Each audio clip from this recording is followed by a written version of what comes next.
어디서 굴러 들어온 게 상전 행세야?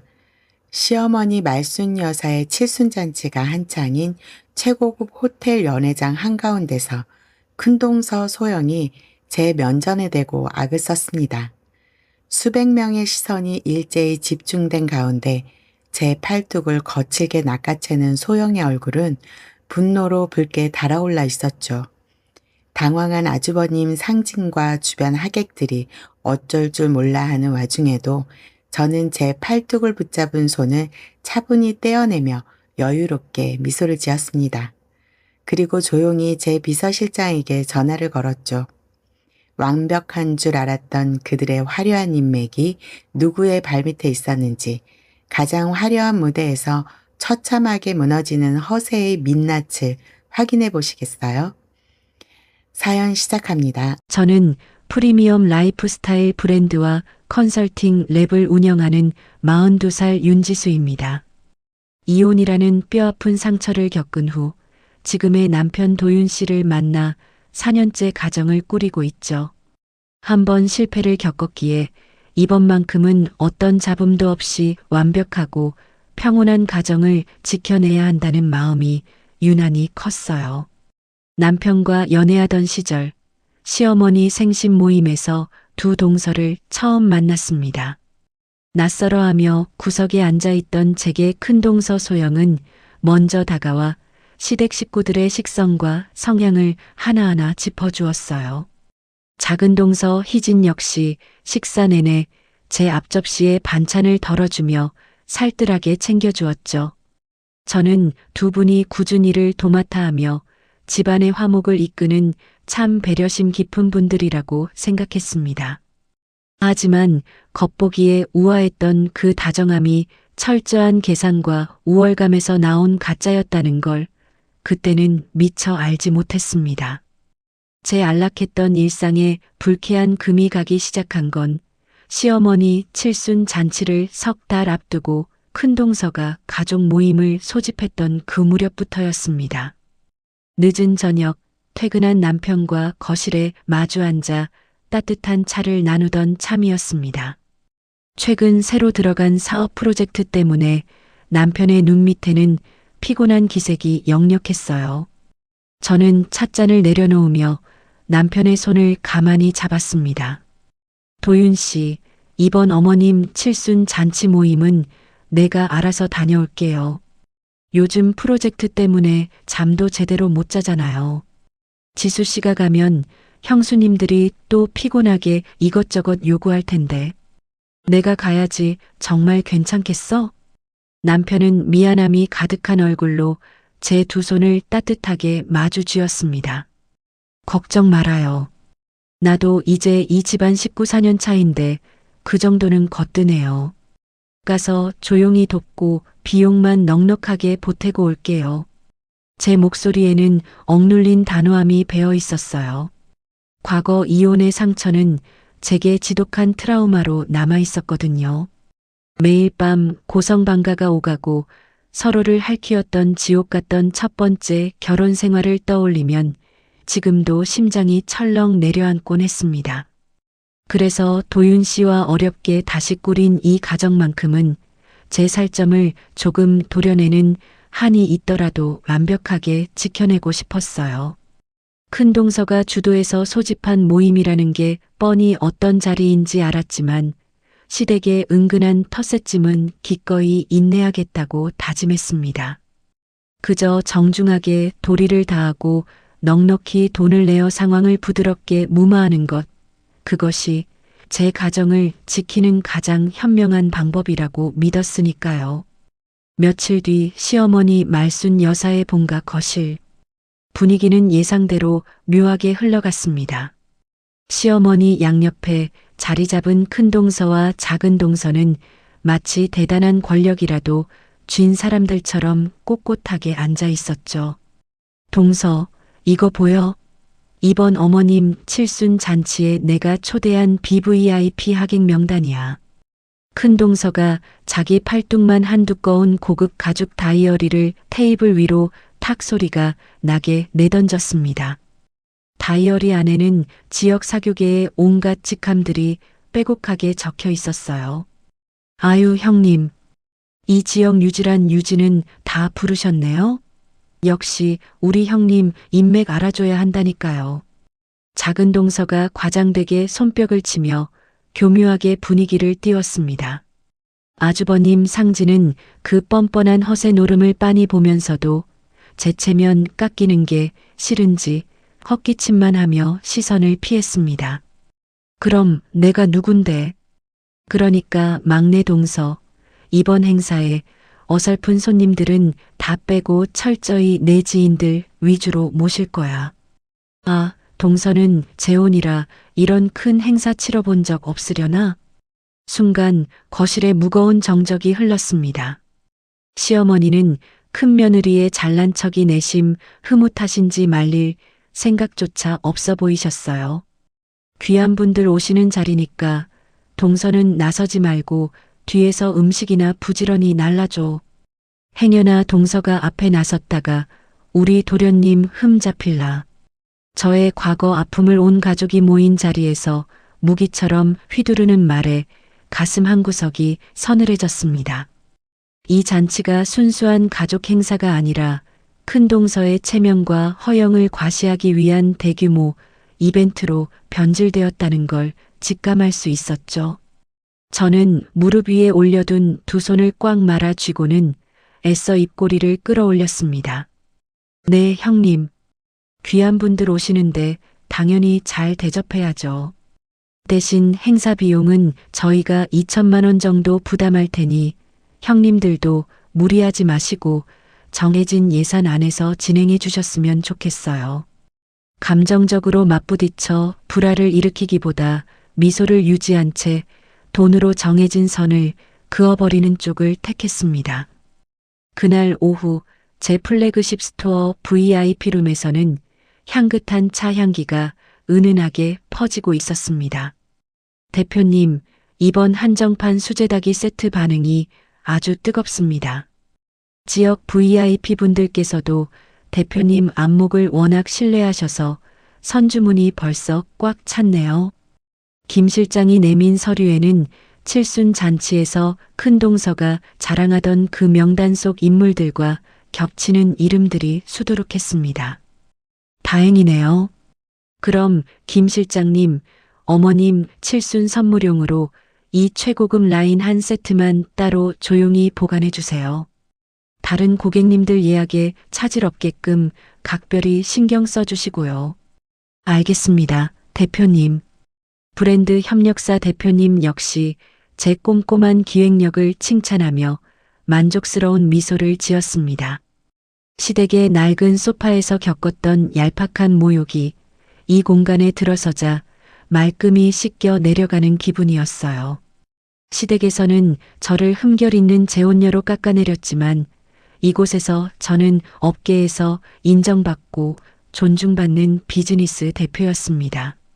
그래, 내 비즈니스와 저들의 얕은 허영은 철저히 분리하면 돼. 돈으로 막을 수 있는 일이라면 적당히 내어드리고 내 진짜 삶을 지키자고 다시 한번 마음을 다잡았습니다. 하지만 그 알량한 평화는 그리 오래가지 못했습니다. 며칠 뒤 플래그십 스토어 메인홀이 요란한 하이힐 소리와 웃음소리로 발칵 뒤집혔거든요. 어머, 여기야. 우리 동서가 운영하는 가게가 바로 여기라고. 예약된 고객들만 조용히 모시는 프라이빗한 공간에 큰 동서와 작은 동서가 화려하게 차려입은 사교계 지인 대여섯 명을 우르르 이끌고 예고도 없이 들이닥친 겁니다. 형님, 여긴 어쩐 일이세요? 제가 당황한 기색을 숨기며 다가가자 큰 동서는 제 말은 들은 척도 안 하고 매장에 전시된 수천만 원짜리 수제 닭이 세트를 마치 자기 물건인 양 함부로 툭툭 건드렸습니다. 얘들아, 인사해. 우리 도련님이 불쌍해서 걷어준 그 재혼한 동서. 자기야, 우리 오늘 여기서 차 좀 마시고 갈 건데 제일 비싼 걸로 내와봐. 지인들의 시선이 일제히 저를 향했습니다.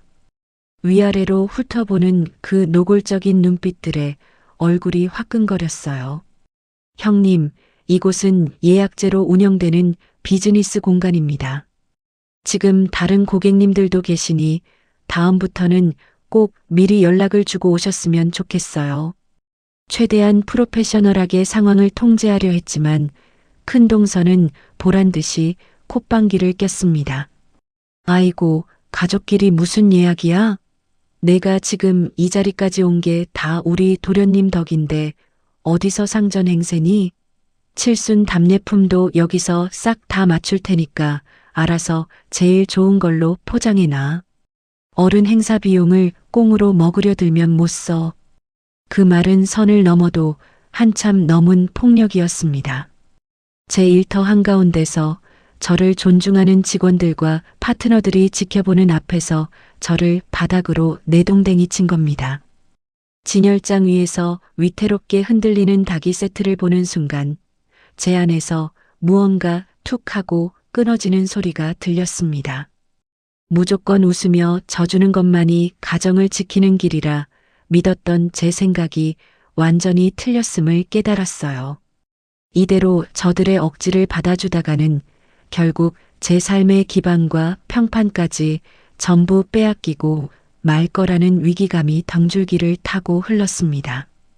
꽉 쥔 주먹 안으로 차가운 땀이 배어 나왔습니다. 더 이상 가짜 평화 뒤에 숨어 참기만 하지는 않겠다고 다짐했습니다. 이 챕터 엇갈린 시선과 선을 넘는 허세.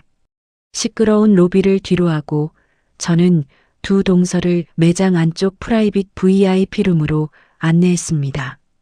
문이 닫히자마자 차가운 정적이 방 안을 채웠죠. 저는 숨을 가다듬고 두 사람을 똑바로 바라보며 차분하게 입을 열었습니다. 큰형님, 작은형님, 부탁드립니다. 이곳은 제 개인 공간이 아니라 엄연한 브랜드 사업장이에요. 다른 손님들도 계시는데 제 과거사나 재혼 이야기를 손님들 앞에서 가십처럼 올리시는 건 참기 힘듭니다. 서로에 대한 최소한의 예의는 지켜주셨으면 해요. 제 정중한 경고에 큰 동서는 기가 막힌다는 듯 코웃음을 쳤습니다. 뭐? 예의? 어머, 지수 동서. 내가 못할 말 했어? 우리 도련님 만나서 팔자 고친 건 사실이잖아. 윗사람이 어쩌다 한마디 한 걸 두고 눈을 또박또박 뜨고 경고를 해. 기가 차서 정말. 큰 동서는 진열대 위에 놓인 한정판 수제닭이 세트로 시선을 돌리더니 손가락으로 툭툭 건드리며 말을 이었습니다. 그나저나 이 닭이 세트 말이야. 어머니 칠순 잔치 때 내 사교 모임 귀빈들 접대용으로 써야겠어. 모임에서 내가 이걸 내놓으면 다들 나를 얼마나 부러워하겠니? 마침 딱 필요했는데 잘 됐네. 갖고 올 테니 포장이나 예쁘게 해놔. 옆에 있던 작은 동서도 기다렸다는 듯 거들었습니다. 맞아요, 큰형님. 어머님도 동선의 최고급 닭이라면 사교계 친구분들 앞에서 기가 팍 사르실 텐데. 동서가 이 정도는 선뜻 내놓아야 어머님이 섭섭해하지 않으시죠. 저를 가족으로 존중할 의사는 처음부터 없었던 겁니다. 저의 재혼이라는 약점을 틀어쥐고 제 비즈니스 성과마저 자신들의 허세를 위한 전리품으로 착취하려는 악의가 투명하게 들여다보였습니다. 억눌린 분노 위로 차가운 경멸이 밀려왔죠. 옥신각신하며 매장 분위기를 망치는 대신 일단 상황을 종료시켜야 했습니다. 알겠습니다. 이 한 세트는 어머님을 생각해서 내어드릴 테니 오늘은 이만 돌아가 주시죠. 두 사람이 닭이 상자를 들고 유유히 매장을 나간 직후 저는 김 실장을 불렀습니다. 김 실장님, 앞으로 저 두 분의 매장 출입을 엄격히 제한해 주세요. VIP 서비스나 제품 예약도 전부 차단하시고요. 사무실로 돌아와 마음을 다잡으려 했지만 손끝이 가볍게 떨렸습니다. 저는 남편 도윤 씨에게 전화를 걸었습니다. 시댁 식구와 내 비즈니스를 철저히 분리하겠다는 뜻을 전하기 위해서였죠. 여보, 바쁜데 미안해요. 방금 형님들이 매장에 다녀가셨어요. 전화기 너머 남편의 목소리는 뜻밖에도 한없이 밝았습니다. 진짜? 큰 형수님이랑 작은 형수님이?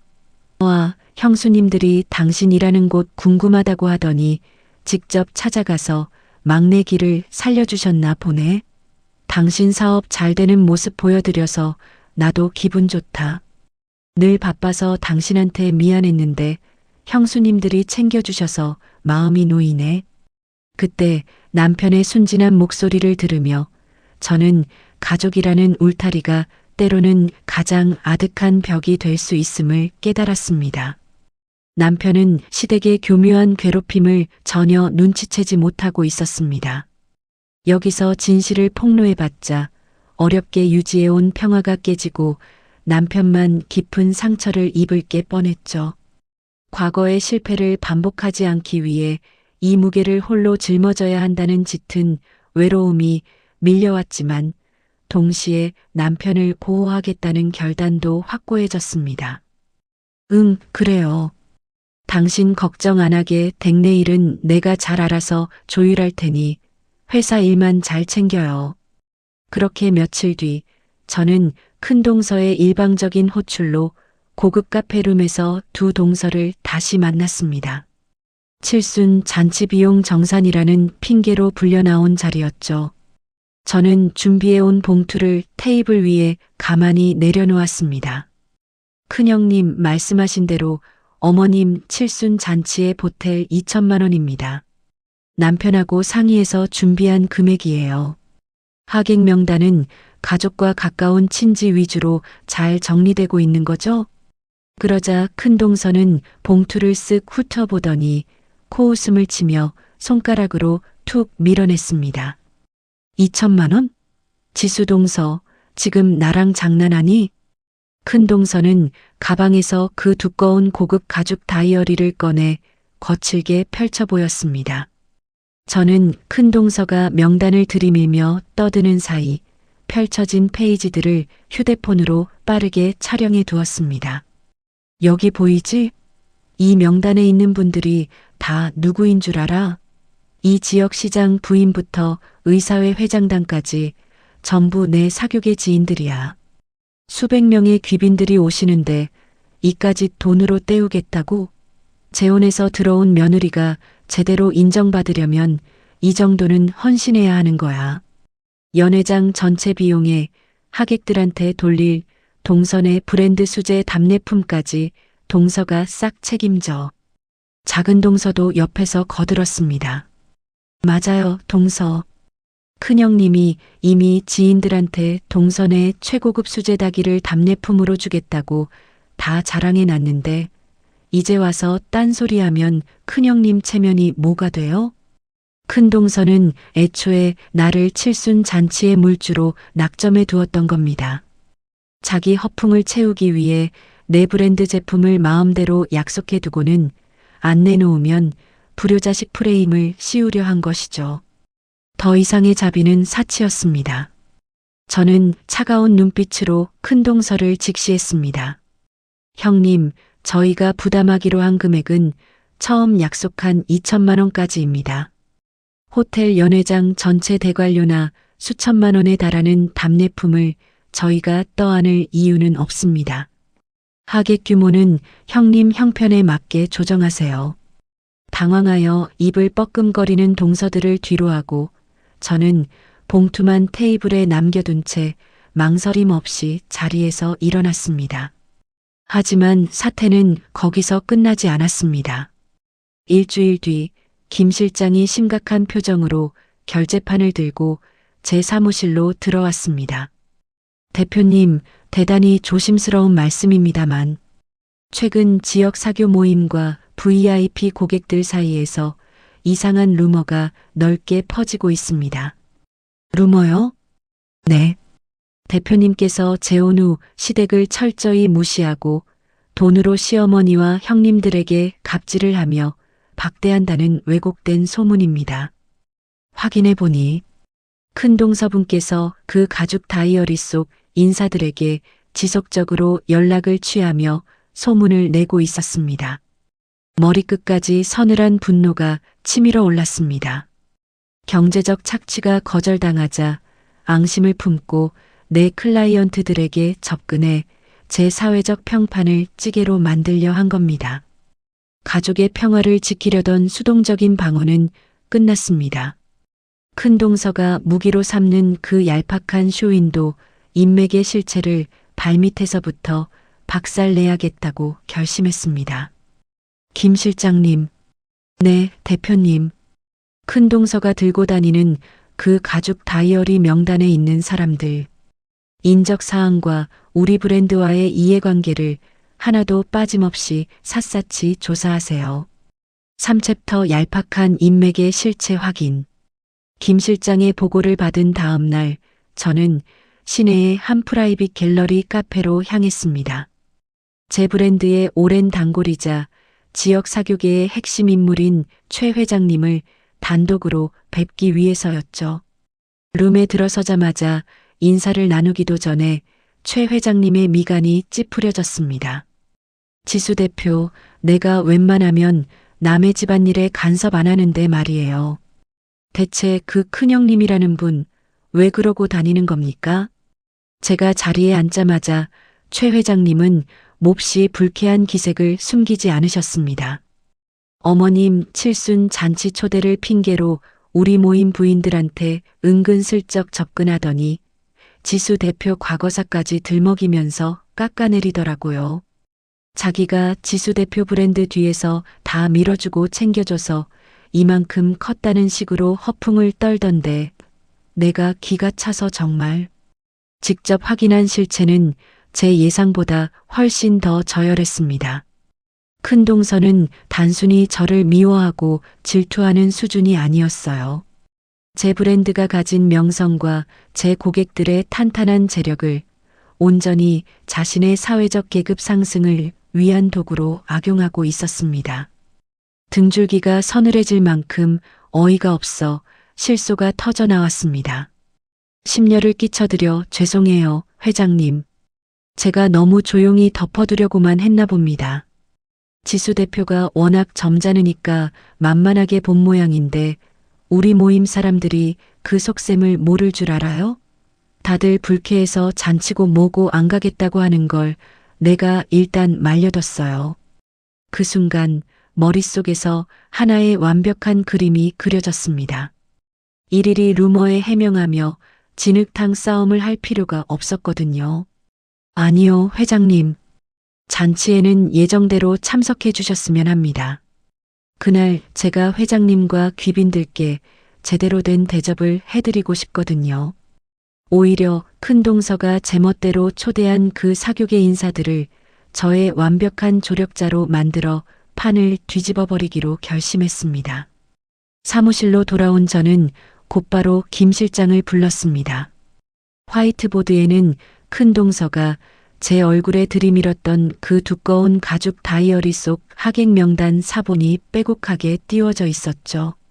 김 실장은 태블릿을 넘기며 차분한 목소리로 브리핑을 시작했습니다. 대표님, 큰 동서분이 작성한 VIP 하객 명단을 저희 고객 데이터와 전수 대조해 보았습니다. 놀랍게도 이 명단의 80% 이상이 현재 저희 컨설팅 랩의 주요 클라이언트이거나 협력사 임원진 및 그 가족들입니다.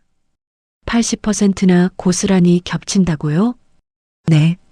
큰 동서분은 본인이 발로 뛰어서 엄청난 인맥을 구축했다고 착각하시는 것 같은데 사실 이분들은 동서분의 초대가 아니라 윤지수 대표의 시댁 행사라는 이유 하나 때문에 마지못해 참석을 수락하신 상황이었습니다. 김 실장의 데이터 앞에서는 헛웃음조차 나오지 않았습니다. 큰 동서가 무기처럼 휘두르던 권력의 실체는 결국 제 이름 석자 뒤에 숨은 얄팍한 그림자에 불과했던 겁니다. 판세를 완벽하게 쥐었다는 차가운 확신이 들었습니다. 저는 당장 그들을 막거나 예약을 취소시키는 대신 그들이 단 한 명도 빠짐없이 칠순 잔치에 참석하도록 특별 관리하라고 지시했습니다. 큰 동서의 그 가짜 허세를 가장 극적으로 짓밟기 위해서는 무대 아래에 최대한 많은 군중이 필요했으니까요.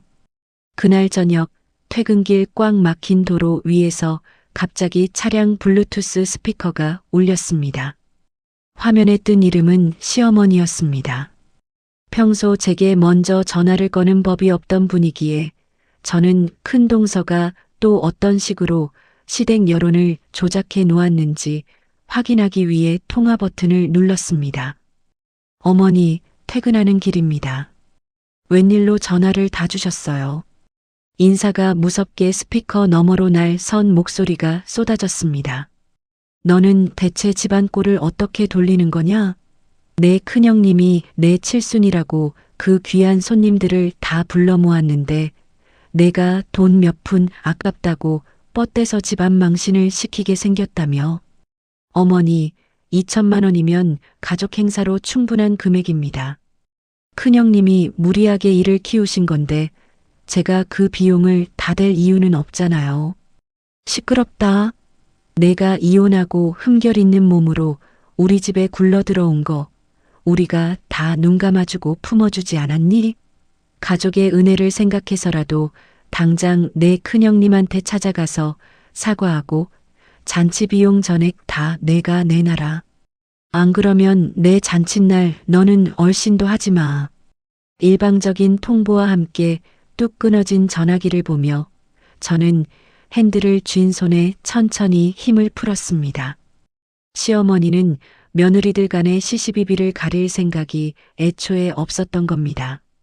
큰 며느리가 가져다주는 사교계 하객이라는 화려한 허영심에 눈이 멀어 진실 따위는 덮어두고 저를 철저히 희생양으로 삼기로 작정한 것이죠. 그 순간 마음 한구석에 남아있던 가족이라는 이름에 대한 마지막 미련마저 바스락거리며 부서져 내렸습니다. 이제 시댁 어른을 향한 돌이나 타협의 여지는 단 1%도 남아있지 않았습니다. 이들을 내 인생에서 완벽히 도려내기 위해 남은 감정의 찌꺼기마저 미련 없이 버리기로 했습니다. 다음 날 오전 저는 칠순 잔치가 열리기로 한 최고급 호텔 연회장의 VIP 상담실에 앉아 있었습니다. 맞은편에는 연회 총괄 지배인이 공손한 태도로 서류를 준비하고 있었죠.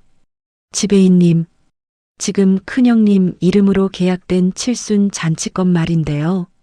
기존 기본 연회 계약은 그대로 두시고 제가 초청하는 BVIP 하객과 최고급 세팅, 의전 비용은 제법인 명으로 별도 계약해서 오늘 바로 결제하겠습니다. 지배인은 저의 최고급 VIP 등급과 선뜻 내민 법인 카드를 보더니 난처한 표정으로 헛기침을 했습니다. 아, 윤 대표님. 실은 저희도 퍽 곤란하던 참이었습니다. 큰 동서분 명의로 기본 연회 계약과 가계약금 입금까지는 되어 있습니다만 계약 범위를 넘어선 추가 인원과 요구 사항을 계속 늘리고 계셨거든요. 추가되는 비용을 어떻게 처리할지 저희도 확인이 필요했던 상황입니다. 호텔 측에 억지를 부리며 자신이 부담해야 할 범위를 넘겨가며 권력자 행세를 하고 있었던 겁니다. 저는 가볍게 턱을 끄덕이며 말을 이었습니다. 잘 됐네요.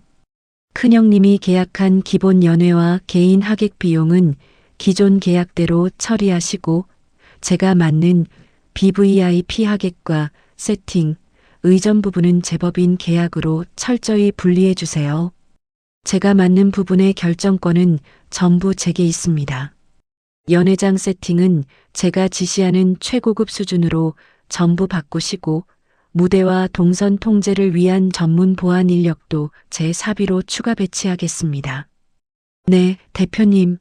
원하시는 대로 완벽하게 준비하겠습니다. 지배인은 즉각 허리를 굽히며 모든 조건을 수용했습니다. 단 한 가지 조건이 있습니다. 오늘 제가 별도 계약과 결제를 진행했다는 사실은 잔치 당일까지 제 큰형님을 포함한 시댁 식구 누구에게도 절대 발설해서는 안 됩니다. 철저한 비밀 유지 조항을 걸어주시죠. 서명란에 제 이름을 반듯하게 적어 내려가며 저는 차가운 미소를 지었습니다. 그들이 그렇게 원하던 완벽한 무대를 만들어 주리라 다짐하면서요. 주인공이 뒤바뀐 줄도 모른 채 춤을 추게 될 가짜 권력자들. 가장 화려한 무대에서 벌어질 완벽하고 처참한 몰락의 세팅이 모두 끝났습니다. 4챕터 완벽한 무대 장악을 위한 설계. 잔치를 불과 며칠 앞둔 주말 오후 시댁본가 거실에는 묘한 열기가 감돌고 있었습니다. 시어머니 말순 여사를 중심으로 남편 도윤 씨와 아주버님 상진, 그리고 소영과 희진이 모두 한자리에 모였죠. 칠순 잔치의 최종 점검을 명목으로 큰 동서가 소집한 자리였습니다. 지금 돌아보면 그때 제게 업무 지시서라며 종이를 내밀던 큰 동서의 일그러진 미소를 바라볼 때 제 마음은 참으로 서늘한 정적으로 가득 차 있었네요. 자, 이건 내가 모레 행사 동선이랑 역할 분담을 정리해 온 거야. 다들 하나씩 받아봐. 큰 동서가 의기양양하게 나누어 준 종이에는 기가 막힌 내용이 적혀 있었습니다. 연회장 입구에서 귀빈을 맞이하는 일은 자신과 작은 동서의 몫이었고, 제 이름 옆에는 주방 쪽 음식 보충 및 도우미 관리 하객 외투와 짐 보관 안내라는 문구가 선명하게 찍혀 있었죠. 남편 도윤 씨가 종이를 확인하자마자 미간을 찌푸리며 목소리를 높였습니다. 형수님, 이건 좀 아니지 않습니까? 지수가 왜 하객 외투와 짐을 챙기고 음식을 날라요? 번듯하게 제 몫을 다하는 며느리인데 뒤쪽으로 밀쳐두시는 건 납득하기 어렵습니다. 도윤 씨가 단호하게 나서자 거실에 차가운 정적이 흘렀습니다. 아주버님은 난처한 듯 헛기침을 했고 시어머니는 못마땅한 표정으로 남편을 노려보았죠. 큰 동서는 콧방귀를 뀌며 비아냥거렸습니다. 도련님도 참 세상 물정을 몰라도 너무 모르시네. 모레 오시는 분들이 다 이 지역 유지분들이야. 재혼에서 들어온 동서가 나대다가 괜히 가십거리에 오르면 도련님 얼굴에 칠하는 꼴밖에 더 돼. 얌전히 뒤에서 돕는 게 동서를 배려해 주는 거라고. 작은 동서 역시 옆에서 맞아요, 도련님. 큰형님이 다 깊은 뜻이 있어서 짜놓으신 건데 막내가 분위기 망치면 안 되죠. 라며 살을 보탰습니다. 남편이 참지 못하고 다시 입을 열려던 순간 저는 테이블 아래로 남편의 손을 가만히 잡았습니다. 그리고 살그머니 힘을 주어 그를 만류했죠. 화를 내며 판을 깨기보다 가해자의 오만함이 하늘을 찌르도록 가만히 벼랑 끝으로 밀어주는 것이 훨씬 효과적이라는 걸 알고 있었거든요. 저는 얼굴에 온화한 미소를 띤 채 큰 동서를 향해 고개를 숙였습니다. 네, 큰형님. 말씀하신 대로 행사 당일 제 역할에 충실할 테니 아무 걱정 마세요.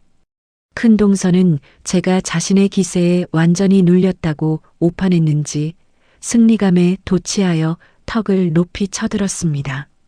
자신이 쥔 권력이 얼마나 가짜인지도 모른 채 말이죠.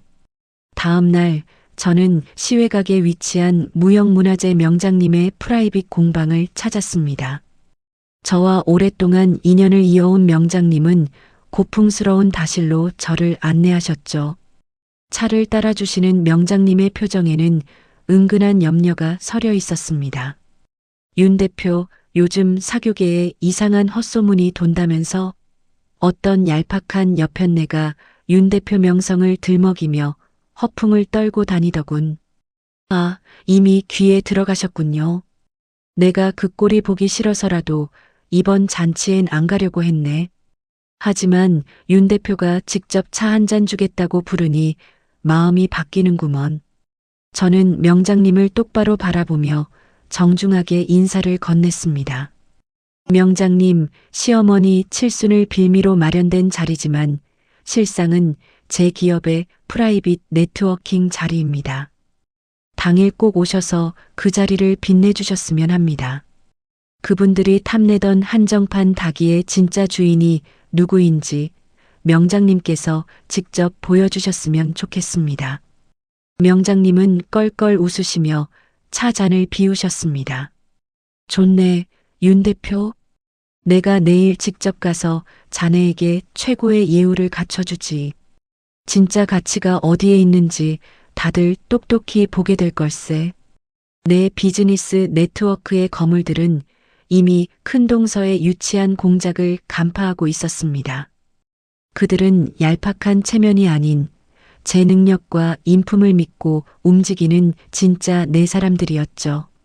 저는 곧바로 김 실장을 통해 큰 동서가 섭외했다고 자랑하던 주요 VIP들에게 제법인명의 정식 초대장을 전달했습니다. 그들이 당일 누구의 손님 자격으로 움직여야 하는지 명확한 기준을 세워둔 것입니다. 늦은 밤 서재에서 최종 체크를 하고 있던 제 곁으로 남편 도윤 씨가 가만히 다가왔습니다. 남편의 얼굴에는 미안함과 자책감이 짙게 깔려 있었죠. 지수야, 아까 낮에 내가 더 강하게 막아주지 못해서 미안해. 형수님들이 그렇게까지 당신을 무시하고 몰아세울 줄은 정말 몰랐어. 도윤 씨는 제 손을 꼭 쥐며 나직한 목소리로 말을 이었습니다. 나 이제 알았어. 그동안 당신이 내 가족이라는 울타리 안에서 얼마나 고통받고 참아왔는지. 내일 무슨 일이 벌어지든 난 무조건 당신 편이야. 날 믿고 당신이 하고 싶은 대로 해. 형수들의 무례함과 교묘한 폭력을 비로소 직시한 남편의 눈빛은 흔들림 없이 단단했습니다.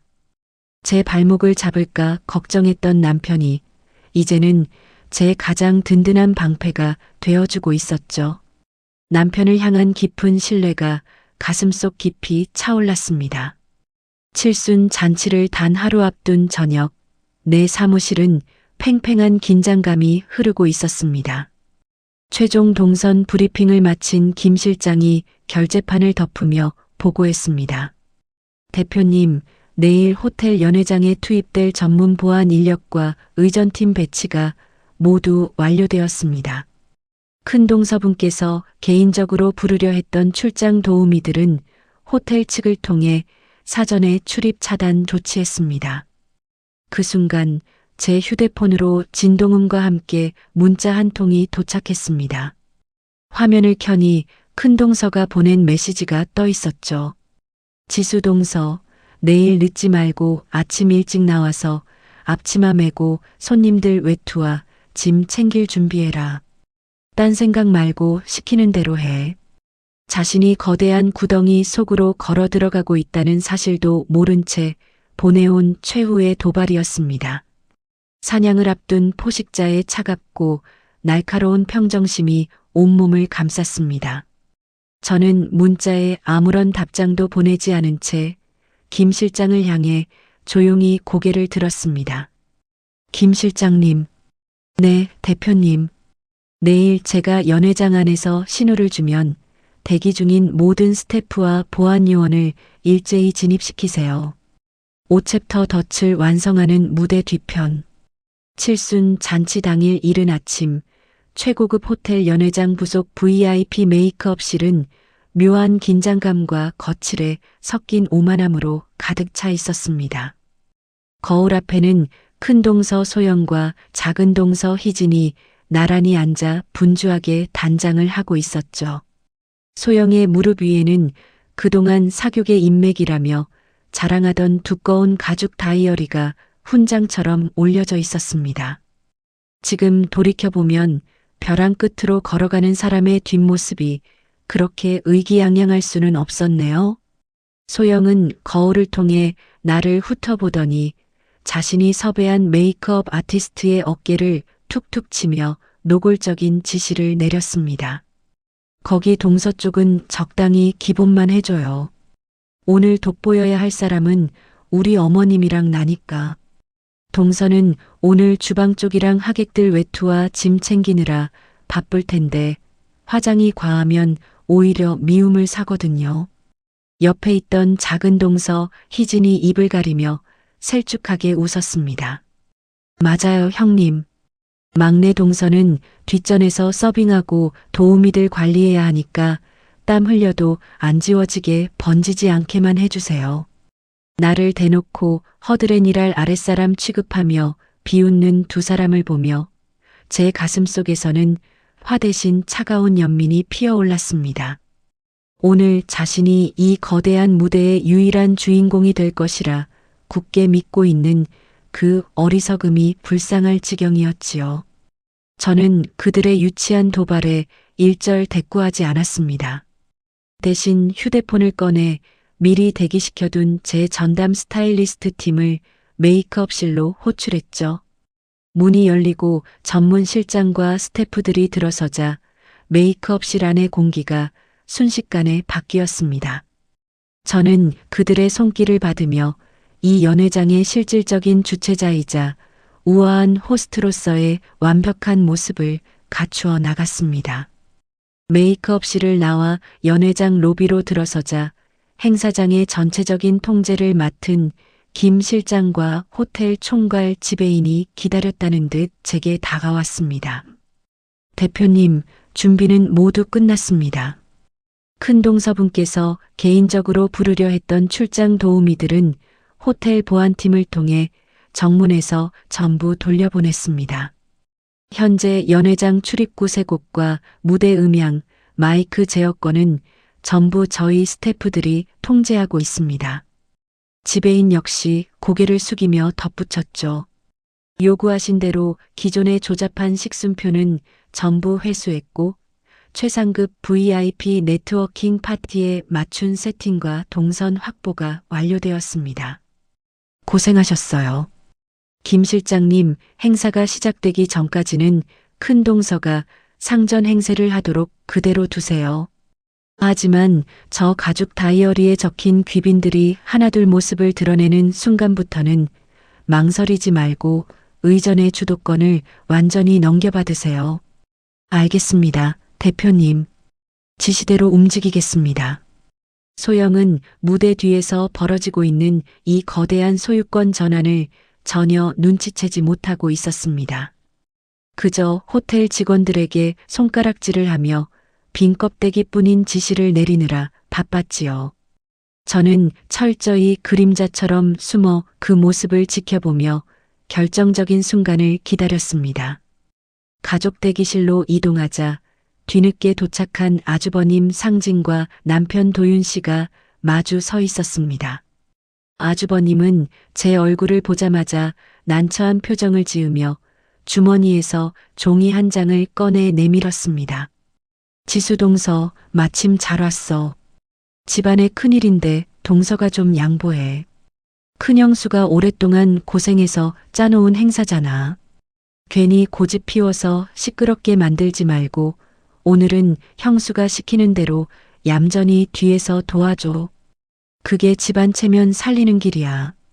집안의 맞이로서 아내의 몰상식한 텃세를 알면서도 오직 자신의 편안함과 체면을 위해 나를 희생양으로 삼으려는 그 흉측한 민낯이 드러나는 순간이었습니다. 저는 아주버님이 내민 종이를 받아들지 않고 단호하게 눈을 맞추었습니다. 아주버님, 죄송하지만 사양하겠습니다. 오늘 이 잔치에서 제 역할은 하객들 외투와 짐이나 챙기는 며느리가 아닙니다. 이 행사를 기획하고 준비한 총괄 책임자로서 제 자리를 지킬 겁니다. 상진의 얼굴이 순식간에 일그러졌습니다. 뭐라고? 동서, 지금 나랑 해보자는 거야? 형수 체면을 구기겠다는 건 남편 얼굴에 칠을 하겠다는 소리인데 도련님 생각은 안 해? 상진이 은근한 협박조로 목소리를 높이려 하자 옆에 서 있던 남편 도윤 씨가 즉시 아주버님의 앞을 막아서며 차갑게 쏘아붙였습니다. 형님, 그만하십시오. 지수한테 함부로 지시하려 하지 마세요. 제 아내는 오늘 주방에서 음식이나 날라야 할 사람이 아닙니다. 그동안 형수님이랑 형님이 지수한테 한 무례한 행동들, 제가 더는 좌시하지 않겠습니다. 남편의 강경한 태도에 상진은 당황한 듯 입을 다물지 못했습니다. 무책임한 방관자들에 대한 마지막 예우마저 깔끔하게 정리되는 순간이었지요. 잠시 후 저는 연회장 측면 출입구 부근의 기둥 뒤에서 로비를 바라보았습니다. 화려한 한복을 차려입은 소영이 손에 그 가죽 다이어리를 쥔 채 하객들을 맞이하고 있더군요. 지인들이 들어올 때마다 목소리를 높이며 자신이 이 엄청난 호텔 연회장을 빌려 칠순 잔치를 준비한 능력 있는 큰 며느리라고 과시하느라 여념이 없었습니다. 하지만 들어오는 사람들의 면면을 보니 그저 공짜 밥을 먹으러 왔거나 사교계의 가십거리를 찾으러 온 얄팍한 인맥들 뿐이었습니다. 진짜 권력을 쥔 거물급 VIP들은 아직 모습조차 보이지 않았지요. 대표님, 곧 명장님과 대표님의 VIP 하객분들이 탑승한 차량이 호텔 로비에 도착한다고 합니다. 곁으로 다가온 김 실장이 나직하게 보고했습니다. 소영이 가짜 권력에 취해 가장 높은 곳까지 올라가는 것을 확인한 저는 입구 쪽을 뒤로 한 채 메인 홀 안쪽을 향해 천천히 발걸음을 옮겼습니다. 6챕터 폭풍 전야의 오만과 찰나의 압박. 연회장 메인 홀은 화려한 샹들리에 불빛과 최고급 생화 장식으로 빈틈없이 꾸며져 있었습니다. 완벽한 동선과 테이블 세팅을 마지막으로 점검하며 입구 쪽으로 향하던 참이었어요. 그때 사교계 부인들을 병풍처럼 거느린 큰형님 소영과 작은형님 희진이 의도적으로 제 앞을 떡하니 가로막았습니다. 어머, 이것 좀 봐. 지가 뭐라도 되는 줄 알고 거들먹거리는 꼴이라니. 소영은 위아래로 저를 훑어보며 콧방귀를 뀌었습니다. 그녀의 목소리는 다분히 의도적으로 높았고 뒤에 선 부인들이 다 들을 수 있을 만큼 노골적이었죠. 재혼해서 우리 집안 들어왔으면 주제 파악하고 납작 엎드려 봉사나 할 것이지. 어디서 감히 외부인들 앞에서 안주인 행세야? 뼈대 있는 집안에 흠집 내지 말고 저기 구석에 가 있어. 옆에 찰거머리처럼 붙어있던 희진이 맞장구를 치며 나섰습니다. 그러게나 말이에요. 형님, 저기 주방 쪽에나 가보세요. 여기가 어디라고 뻔뻔하게 얼굴을 들이밀고 서 있어요? 희진은 말끝에 제 어깨를 거칠게 밀어내기까지 했습니다. 억지로 앞을 가로막은 두 사람 뒤로 호기심 어린 시선들이 제게 꽂히는 게 느껴졌어요. 등줄기로 식은 땀이 흐르고 공개적인 모욕이 주는 수치심이 얼굴을 화끈거리게 만들었습니다. 당장이라도 소리를 지르고 싶었지만 저는 꽉 쥔 주먹을 등 뒤로 감추며 꾹 참았습니다. 외부인들 앞에서 불필요한 소란을 피워 제 평온한 일상을 이대로 무너뜨릴 수는 없었거든요. 소영은 저를 깎아내리기 위해서라면 자기 가족의 품위마저 스스로 짓밟는 선을 완전히 넘은 상태였습니다. 이미 행사장 입구에는 미묘한 긴장감과 싸늘한 시선이 퍼지고 있었죠. 저는 끓어오르는 분노를 삼키고 이 모욕적인 순간을 주변 하객들이 똑똑히 목격하도록 내버려 두기로 했습니다. 손님들이 보고 계십니다. 두 분 다 품위 지키시죠? 정중하고 우아하게 미소 지으며 가볍게 그들의 어깨를 지나쳐 걸음을 옮겼습니다. 제 뒤에서 씩씩거리는 소영의 거친 숨소리가 들렸지만 뒤돌아보지 않았어요. 본 행사가 시작되기 전 저는 시어머니 말순과 남편 도윤이 굳은 표정으로 앉아 있는 메인 테이블로 다가갔습니다. 시어머니에게 마지막으로 정중한 인사를 건네고 며느리로서의 기본 도리를 다하기 위해서였죠. 방금 전 입구에서 있었던 불미스러운 소동은 묻어두고 오직 칠순을 축하하는 진심만을 전달하고 싶었습니다. 어머님, 식장 안은 덥지 않으세요? 칠순 진심으로 축하드립니다. 제가 다가가자 행사장 곳곳에 대기하던 최고급 호텔의 지배인과 직원들이 일제히 저를 향해 깍듯하게 허리를 굽혀 인사했습니다. 큰 며느리인 소영이 아무리 소리를 쳐도 눈길 한 번 주지 않던 직원들이 제 손짓 하나에 기민하게 움직이는 묘한 기류를 시어머니도 분명히 느끼고 있었어요. 그녀의 눈동자가 본능적인 불안감으로 잘게 흔들렸습니다. 하지만 그 찰나의 불안도 눈앞에 몰려든 사육의 손님들이 주는 달콤한 허영심을 이기지는 못했나 봅니다. 시어머니는 부채를 신경질적으로 탁 접으며 저를 향해 턱짓을 했습니다. 내가 여긴 왜 서 있어? 큰애가 다 알아서 할 텐데 넌 저기 뒤로 빠져 있거라. 눈치 없이 굴지 말고. 대놓고 저를 홀대하는 그 모욕적인 언사에 옆에 앉아있던 도윤이 참다 못해 자리에서 벌떡 일어났습니다. 어머니, 지금 그게 무슨 말씀이세요? 이 사람이 오늘 어머님 칠순을 위해서 얼마나 고생했는데 수고했다는 말은 못하실 망정 어떻게 사람을 이렇게 대하십니까? 도윤의 목소리가 테이블 주변을 쩌렁쩌렁 울렸습니다. 저는 즉시 손을 뻗어 남편의 손을 강하게 움켜쥐었습니다. 더 이상 항의하지 말라는 무언의 압박이었죠.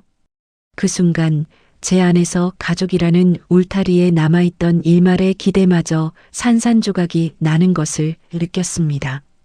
시어머니는 상황이 어떻게 돌아가는지 이상 징후를 감지했음에도 스스로 진실을 외면한 채 끝까지 허영을 선택했어요. 저를 가족이 아닌 자신의 체면을 세워줄 도구로만 취급한다는 명백한 확신이 섰습니다. 저는 시어머니를 향한 마지막 존중의 마음을 완전히 거두었습니다.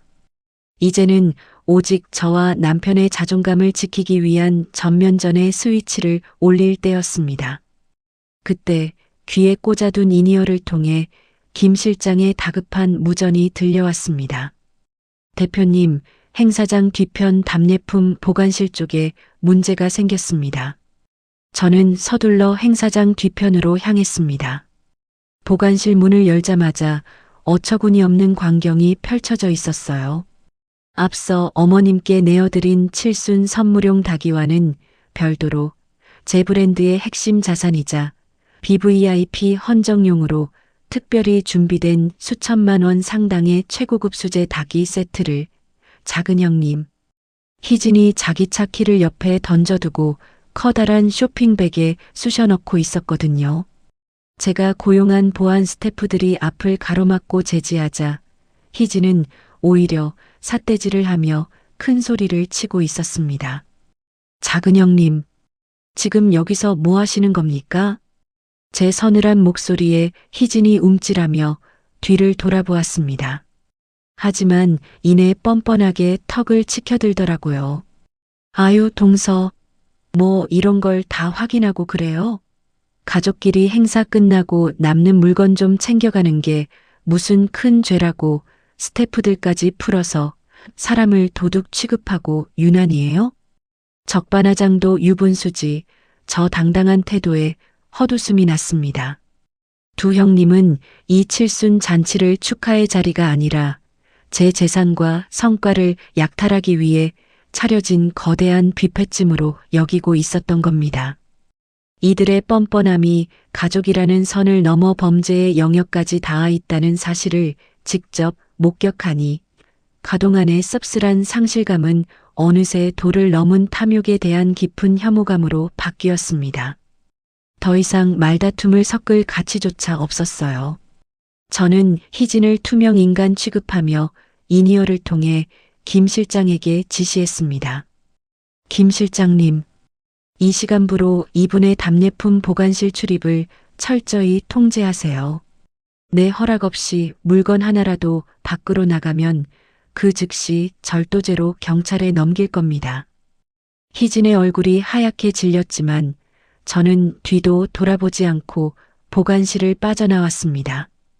그 어떤 자비도 없이 오늘 이들을 철저하게 고립시키겠다고 뼈저리게 다짐하면서요. 행사 시작이 임박한 시각, 저는 무대 뒤편 어두운 복도로 도윤을 이끌었습니다. 바깥의 소란스러운 음악 소리를 뒤로하고 저와 나란히 선 도윤의 굳은 표정에는 짙은 환멸이 서려 있었어요.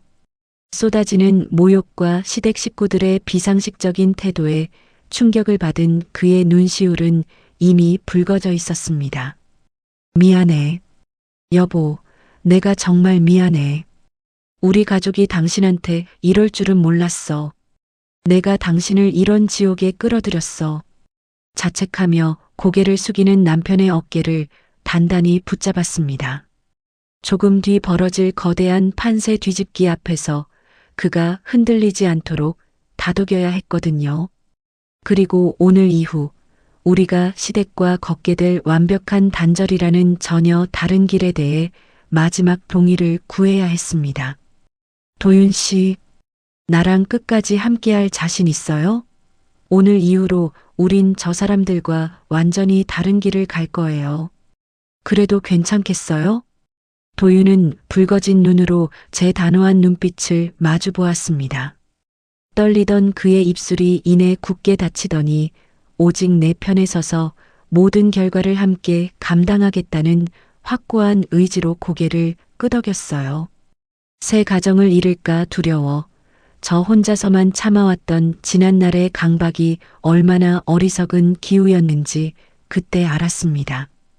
제 남편은 허울뿐인 가족이라는 껍데기를 가차없이 버리고 저와의 온전한 독립을 선택할 만큼 속이 단단한 사람이었거든요.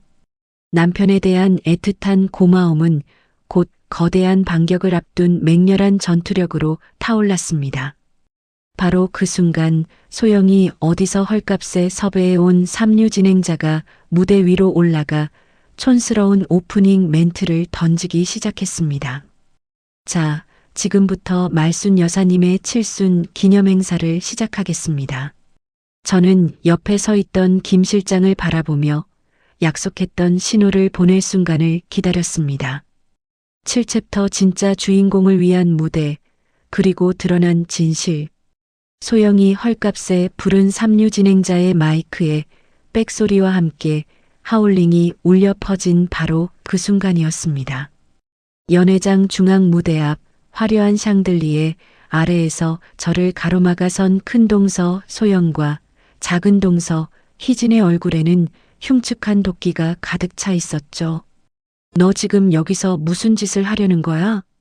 소영이 눈을 하얗게 뒤집으며 제 팔뚝을 거칠게 낚아챘습니다. 굴러들어온 게 상전 행세야.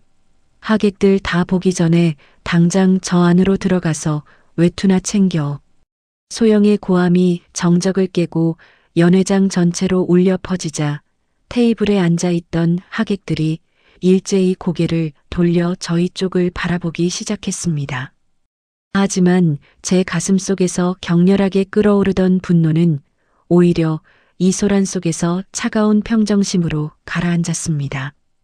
가해자들이 이성을 잃고 악을 쓸수록 자신들 스스로가 이 고상한 무대 위에서 가족의 품위를 시궁창에 내던져 버렸다는 증거였으니까요. 저는 제 옷깃을 틀어쥔 소영의 손가락을 하나씩 차분하게 떼어내며 입꼬리를 올려 부드럽게 웃어 보였습니다.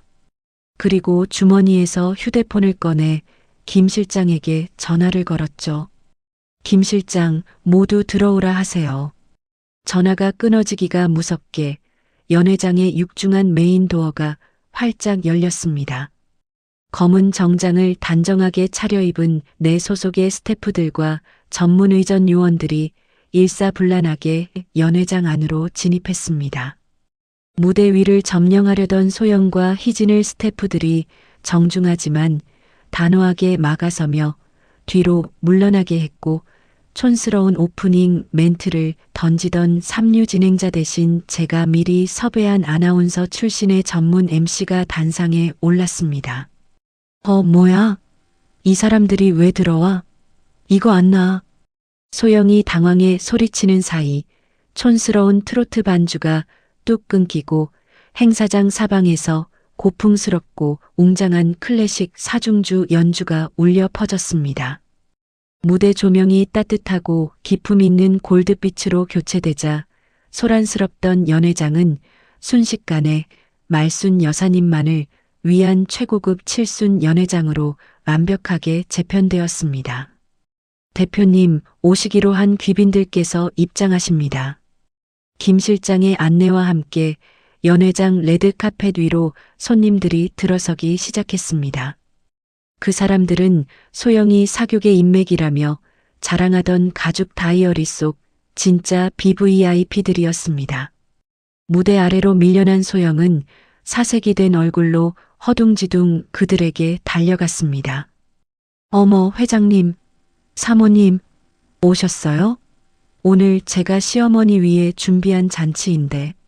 하지만 대한민국 재계를 움직이는 거물급 인사들은 소영에게 가벼운 목례만 한 채 지나쳐버렸습니다. 그들의 걸음이 멈춘 곳은 저와 제 옆으로 다가온 시어머니 앞이었습니다. 윤지수 대표님, 소문으로만 듣던 어머님의 칠순 연회에 이렇게 초대해 주셔서 영광입니다. 어머님, 칠순 진심으로 축하드립니다. 훌륭한 며느리를 두셔서 참으로 부럽습니다. 거물 인사들이 시어머니에게 고개를 숙이며 깍듯하게 인사를 건네자 뒤이어 들어온 무형문화재 명장님이 단상 위로 걸어 올라오셨습니다. 명장님은 품에 안고 있던 비단 상자를 열어 시어머니께 직접 내밀으셨죠. 여사님, 윤 대표의 고결한 성품과 능력은 저희 사교계에서도 자자합니다. 며느님의 정성이 담긴 이 최고의 작품을 여사님께 바칩니다. 건강하십시오. 순백의 최고급 한정판 닭이 세트가 조명을 받아 영롱하게 빛났고 연회장 안의 모든 하객에게서 감탄사가 터져 나왔습니다. 시어머니는 멍한 표정으로 며느리인 저와 귀빈들을 번갈아 보았습니다. 그제야 상황을 똑똑히 깨달은 것이죠. 소영이 그토록 과시하려 했던 거대한 네트워크의 정점이 가짜 권력에 취해 나대던 큰 며느리가 아니라 묵묵히 뒤에서 모든 것을 준비한 저 윤지수라는 사실을요. 구석으로 밀려난 소영과 희진은 입을 다물지 못한 채 얼굴이 흙빛으로 변해 있었습니다. 그들이 평생을 바쳐 구축하려 했던 얄팍한 체면이 모래성처럼 허망하게 무너져 내리는 순간이었습니다. 시어머니의 주름진 두 손이 파르르 떨렸습니다. 그녀는 부끄러움과 미안함이 교차하는 붉어진 눈으로 저를 바라보았습니다. 지수야. 이 귀한 분들이 다 내 손님이었던 게냐? 내가 큰애 말만 듣고 내가 이렇게 뒤에서 다 준비한 줄도 모르고 큰 상처를 주었구나. 권력의 추가 완전히 제게 넘어왔음을 깨달은 아주버님 상진 역시 식은땀을 흘리며 다가왔습니다. 재수 씨, 진짜 능력이 대단하십니다. 어허, 가족끼리 작은 오해가 있었던 모양인데 하객들 다 보시는 자리니. 그때 묵묵히 제 곁을 지키던 도윤 씨가 한 발 앞으로 나섰습니다. 어머니, 그리고 형님. 오늘 이 자리는 지수가 오직 어머니를 위해 자신의 평판과 인맥을 모두 쏟아부어 만든 자리입니다. 하지만 형수님들이 지수를 깎아내리고 모욕할 때 두 분은 방관하셨죠. 도윤 씨의 목소리는 차분했지만 뼈가 있었습니다. 저는 남편의 팔을 가만히 잡으며 시어머니를 향해 정중하게 고개를 숙였습니다. 어머니, 칠순 진심으로 축하드립니다. 오늘 이 무대는 온전히 어머니를 위한 것이니 마음껏 즐기시길 바랍니다. 하지만 형님들의 무례함과 저를 존중하지 않는 가족들의 태도는 오늘부로 더 이상 참지 않겠습니다. 저는 꼿꼿하게 허리를 펴고 시어머니의 두 눈을 마주 보았습니다. 당분간 저희는 본가와 거리를 두겠습니다. 어머니께서 진정으로 저를 윤지수라는 한 사람의 며느리로 존중해 주실 수 있을 때, 그때 다시 뵙겠습니다. 가족이라는 이름으로 묵인되던 폭력에 우아하지만 단호하게 마침표를 찍는 선언이었습니다. 시어머니는 아무 말도 하지 못한 채 고개를 떨구고 눈물을 훔치셨습니다. 잔치가 본궤도에 오르고 BVIP 하객들이 시어머니를 애워싸며 축배를 드는 동안 저는 조용히 연회장 뒤편으로 물러났습니다. 그때 호텔 총괄 지배인이 사색이 된 소영과 희진 앞에 섰습니다. 고객님, 사전에 약정되지 않은 인원들의 식대와 연회장 사용료 잔여분 3,500만 원 결제 도와드리겠습니다. 윤 대표님께서 초청하신 BVIP 하객 외에 큰동서분께서 무단으로 부르신 개인 하객들의 비용입니다. 3,500만 원이요. 내가 무슨 돈이 있다고 이걸 내요. 야, 희진이 너도 내 친정 식구들 다 불러 모았잖아. 내가 받네. 결제할 능력이 전혀 없던 두 사람은 하얗게 질린 얼굴로 호텔 구석에서 서로의 멱살을 잡고 삿대질을 해대기 시작했습니다. 남의 성과를 훔쳐 찰나의 허세를 누리려 했던 대가가 거액의 채무라는 처참한 결과로 되돌아간 순간이었죠. 저는 아수라장이 된 그들을 등 뒤로 하고 미련 없이 도윤 씨의 손을 잡고 연회장을 빠져나왔습니다. 8챕터 쇼인도 밖에서 되찾은 온전한 평온, 그리고 새로운 경계. 폭풍 같았던 그날의 잔치가 끝나고 며칠이 지난 늦은 밤, 저희 집 거실은 짙은 정적에 쌓여 있었습니다. 창문 너머로 희미하게 번져 들어오는 도시의 야경 불빛에 의지한 채 저는 소파에 우두커니 앉아 있었습니다. 곁에는 남편 도윤 씨가 제 어깨를 감싸 안고 말없이 온기를 전해주고 있었죠. 단호하게 선을 그었지만 이상하게도 가슴 한구석에는 헛헛함이 밀려왔습니다. 흠집 없는 가정을 증명하려 그토록 애썼던 지난 세월에 대한 허탈함이었죠. 지수야, 춥지 않아? 도윤 씨가 무릎 담요를 덮어주며 낮게 물었습니다. 저는 남편의 가슴에 천천히 머리를 기댔습니다. 다 끝났는데 마음이 참 무겁네요. 결국 이렇게 진흙탕을 뒹굴며 선을 그어야 했나 싶어서요. 도윤 씨는 제 손을 깍지 껴 더욱 단단히 쥐어주었어요. 나도 당신 마음 알아. 하지만 후회는 없어. 당신이 용기 내어 그어준 그 선 덕분에 비로소 우리 가족이 골문 상처를 직시하게 된 거니까. 그 따뜻한 위로에 참았던 눈물이 뺨을 타고 흘러내렸습니다. 가짜 평화를 연기하며 속이 썩어 들어갔던 지난 시간들이 씻겨 내려가는 기분이었습니다. 내 옆에 어떤 순간에도 내 편이 되어줄 단 한 사람이 있다는 사실이 그 허탈함을 천천히 채워주기 시작했습니다. 그로부터 일주일 뒤 회사 안내 데스크에서 연락이 왔습니다. 시어머니가 제 사무실 로비에 찾아오셨다는 것이었죠. 예전 같았으면 화려한 치장과 호통으로 무장하셨을 테지만 비서의 안내를 받아 VIP룸으로 들어오신 시어머니의 손에는 소박한 반찬통 몇 개가 들려 있었습니다. 지수야, 바쁜데 미안하다. 내가 좋아하던 장조림 좀 해왔다. 시어머니는 화려한 칠순 잔치의 영광 뒤에 남은 진실을 마주하고 한층 수척해진 모습이었습니다. 어머니에게서 들으니 큰 며느리와 작은 며느리는 3,500만 원의 빚을 두고 집안을 쑥대밭으로 만들며 민사 소송까지 간 상태였죠. 그제야 시어머니는 누가 진짜 이 집안을 지탱하고 있었는지 뼈저리게 깨달으신 겁니다. 어머니, 여기까지 어쩐 일이세요? 앉으세요. 저는 차분하게 차를 내어드렸습니다. 시어머니는 찻잔을 쥔 채 한참을 머뭇거리다 무겁게 입을 떼셨습니다. 내가 늙어서 노망이 났었나 보다. 귀도 얇고 헛바람만 들어서 내가 그동안 얼마나 마음고생을 했는지 알면서도 모른 척했다. 잔치날 내가 내게 안겨준 체면이 얼마나 무거운 건지 알고 나서 참 많이 부끄러웠다. 정말 미안하다, 지수야. 눈물을 훔치는 시어머니를 보며 제 마음속 응어리도 조금씩 녹아내리는 것을 느꼈습니다. 하지만 과거로 돌아갈 생각은 없었습니다. 저는 반찬통을 조심스럽게 받아들며 온화하지만 단단한 목소리로 대답했습니다. 어머니, 사과해 주셔서 감사합니다. 장조림도 잘 먹겠습니다. 하지만 당분간은 도윤 씨와 저희 가정의 일상에만 집중하고 싶습니다.